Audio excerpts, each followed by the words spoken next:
community business, we believe that the most successful businesses value people and operate on the basis of a meritocracy. This need for meritocracy is important at all levels of an organization, but it is most critical at the top. And this is where, as we know, significant decisions that affect the lives of many are made. We are not talking about diversity for diversity's sake. We're not asking companies to lower their standards or compromise in terms of talent. Rather, we are asking companies to examine the barriers, visible and invisible, that seem to be holding women back here in Hong Kong. Well, we know at Community Business, both from our own experience, but also anecdotally, that there is not enough discussion amongst the corporate sector about women on boards, and indeed, women in senior positions at all. So the purpose of this event is threefold.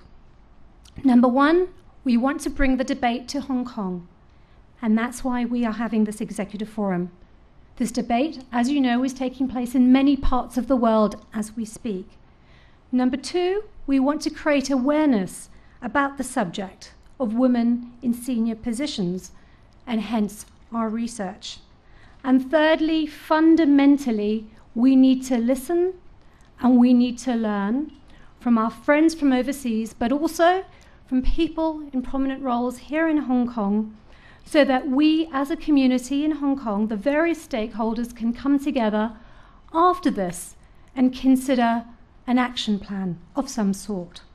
So clearly made a lot of progress, but it's also equally clear, no matter how you play the statistics, it's just not enough. It's just not fair representation, because 9%, it's just not fair, no matter how you look at it. We talked about half of the graduates from universities are women. That's a huge change from, let's say, 20 years ago.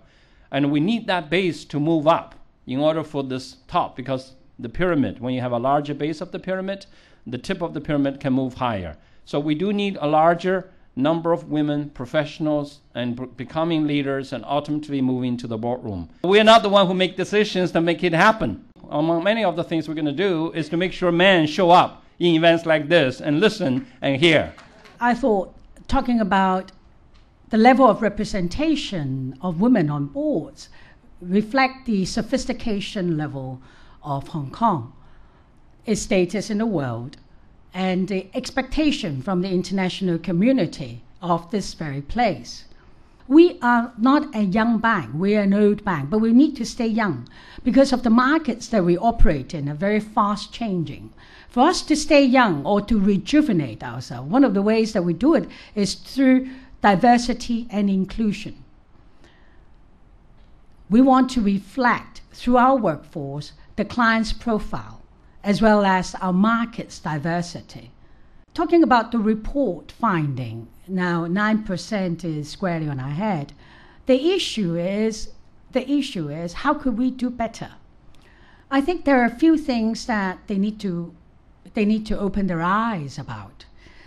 Is in Hong Kong, when we have 9% on the representation, which means actually only 28 of the 48 companies in the Hang Seng Index have women on the boards.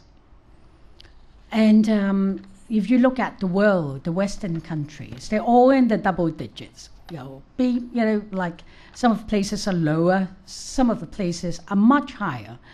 And they know that it is much more than just nicety of gender equality. It is bread and butter benefits at the end of the day.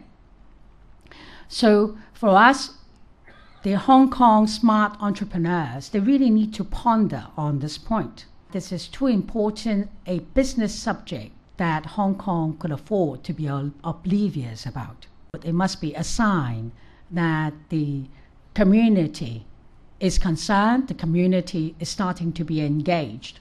So I look forward to the next time that we meet, we have higher percentage, at least double-digit percentage of women on board, and that our discussion will be at much higher, more formal, and more widespread level.